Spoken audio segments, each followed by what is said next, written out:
Excel-də eyni xananın içində alt-alta yazmaq istəyərkən Enter-ə basıb səhvən növbəti xanaya keçmək problemini yaşayırsınızsa, bu videoda həm Windows, həm də Mac üçün eyni xanada alt sətrə necə keçə biləcəyinizi göstərəcəyəm.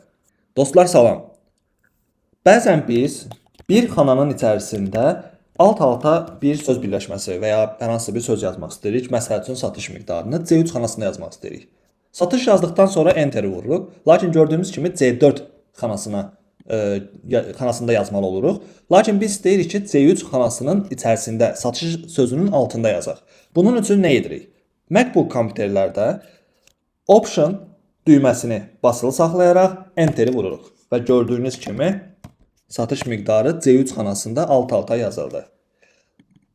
Windows kompüterlərdə isə klaviaturada alt düyməsini basılı saxlayaraq Enter düyməsinə vururuq və satış miqdarı sözü alt-alta yazılacaqdır. Bu qədər sadə dostlar. Bu qısa yollar vasitəsilə eyni xana daxilində istədiyiniz qədər alt sətir yarada bilərsiniz. Dostlar, ümid edirəm bu qısa ipucu işinizi xeyli sürətləndirəcək. Daha çox belə faydalı məsləhətlər üçün Karyera Alətləri kanalıma abunə olmağı və videonu bəyənməyi unutmayın. Növbəti videolarda görüşənədək.